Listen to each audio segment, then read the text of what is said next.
Salut, comme promis, voilà la vidéo, une fois monté, une fois peint, le voici. Donc vous avez pu le voir sur une petite vidéo juste avant.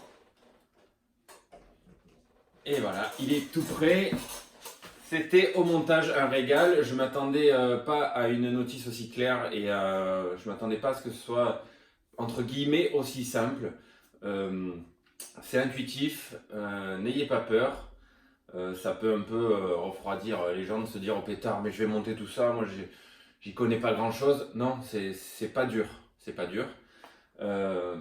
J'ai fait ça en 4h20 moi, et encore je l'ai fait au tournevis. J'aurais pu prendre une perceuse dévisseuse, mais j'ai préféré le faire au tournevis pour pas foirer les pas de vis, etc.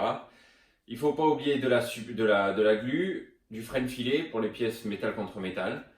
Et un peu de temps, et puis le tour est joué. Je suis vraiment content, il est vraiment très beau.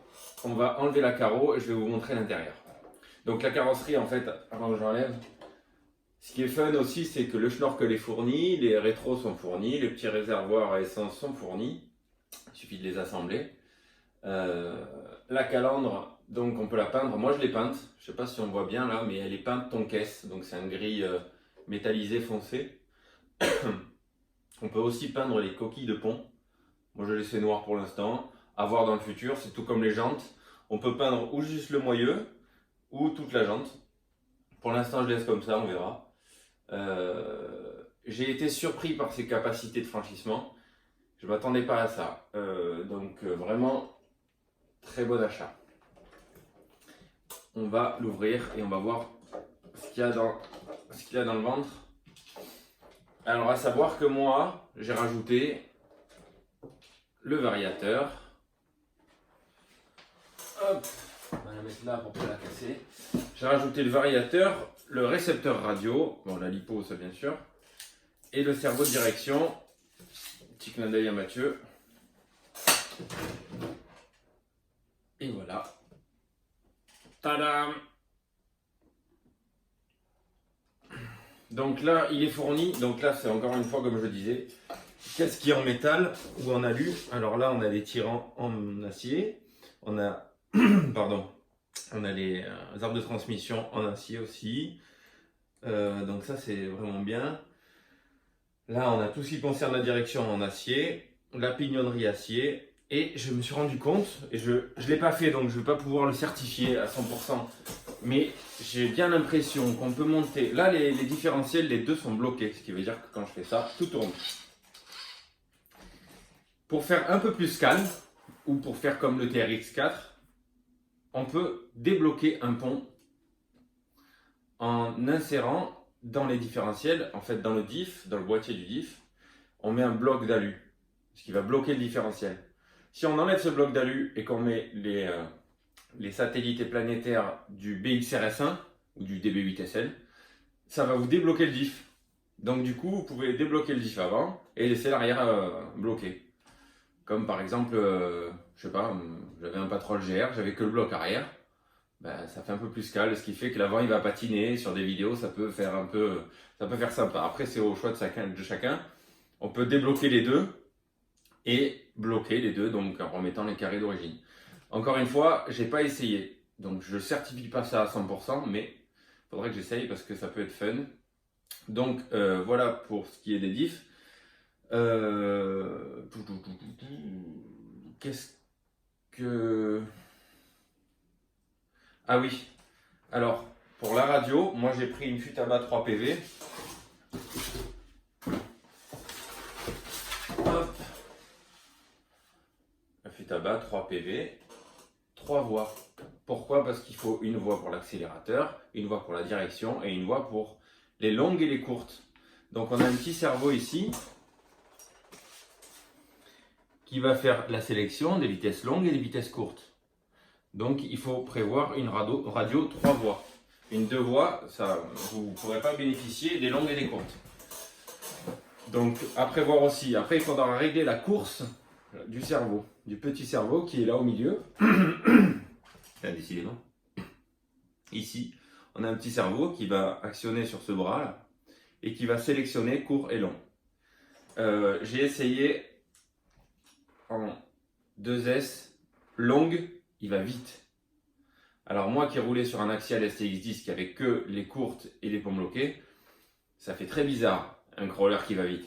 C'est un peu encore une fois dans le même esprit que le TRX4 qui a les longues et les courtes. En 3S en longue, ça va très vite. C'est bizarre. Et c'est rigolo. Qui peut le plus, peut le moins. Le 55 tours, bien coupleux, super, très bon choix. Après, ça va influer, il va falloir choisir un variateur crawler. Pourquoi? Parce que en descente, il va falloir qu'il ait du frein. Certains variateurs charbon laissent en roue libre quand on est en descente ou quand on n'actionne pas la gâchette. Donc, ce qui veut dire qu'il va filer tout seul. Donc, pensez à mettre un variateur crawler. Et si possible qu'il prend la lipo parce qu'en 2S, 3S c'est quand même plus fun et plus d'actualité par rapport aux batteries. En ce qui concerne les pneus d'origine, quand on les monte, entre nous soit dit, le montage c'était pas trop une partie de plaisir, mais bon, je pense qu'ils auraient pu trouver un moyen pour que ce soit un peu plus facile parce que il y a 8 vis au total par roue. Entre le cache qui va dessus, mettre les écrous, etc. C'est pas vraiment évident. Faut prendre son temps et pas s'énerver. La preuve, c'est faisable. Hein. Les pneus, quand on les monte, ils rebondissent. Donc c'est un peu comme tous les pneus. Hein. Donc ce qu'il faut faire, c'est qu'il faut les percer là et à l'opposé. Et d'un pour l'évacuation de l'eau et des impuretés, et de deux pour qu'ils puissent respirer le pneu. Parce que sinon, quand vous montez sur une difficulté, il va rester dur. C'est comme un pneu qui serait gonflé à 3 kg. Ben, en tout terrain, non, il faut dégonfler le pneu pour justement pouvoir travailler sur toute la bande de roulement et sur les flancs. Donc, un petit conseil, et on voit clairement la différence. Quand on perce, le pneu va épouser la difficulté et ça va augmenter la motricité. Et ce sera beaucoup plus joli de voir un si beau pneu que ça travailler plutôt que rester sur le dessus à patiner. Donc voilà, un petit conseil, percez vos pneus. Autre chose, ici, on a la platine pour mettre la lipo, là. Il est fourni 3 scratchs. Moi, j'en ai mis qu'un. Déjà, 3 scratchs pour les mettre, les enlever, c'est pas évident. Enfin, voilà, ça prend du temps et puis ça fait un sacré paquet au milieu. Un seul, ça suffit. Hop, ici, on a fourni dans le kit un bras de cerveau. Bon, ils l'ont mis bleu, je sais pas pourquoi, mais en alu. À l'utilisation, j'ai pas vu de choses flagrantes qui allaient pas. Il est coupleux, il est agréable, comment dire, il se tord bien à la difficulté, il n'y a pas de problème. J'ai rien vu ne serait-ce que de suspect. Donc pour l'instant, que du bon. On va passer sur la carrosserie. La carrosserie, donc, elle est d'un seul bloc en Lexan. Alors, on a les essuie-glaces qui sont fournis, le schnorkel, les rétros, les 2 bidons, la calandre, les feux arrière et les phares. Alors, les phares, là, je ne sais pas ce qui s'est passé. Pourquoi avoir fait un truc si compliqué? J'ai mis autant de temps à faire les phares qu'à faire toute la carreau. Ces 2 petits ronds sur un petit bout de Lexan en rectangle, il faut les découper soi-même. Faire des encoches, c'est pas très bien étudié là par contre. Je me suis collé les doigts à la Loctite 40 fois. Bon après c'est pas bien grave, mais il a fallu que je prenne un peu plus de temps. La calandre est peinte Tonkaise grise et la grille gris clair Tonkaise aussi. On a les petits rétroviseurs qui bougent. Ça c'est rigolo, on va les mettre comme ça. Et voilà.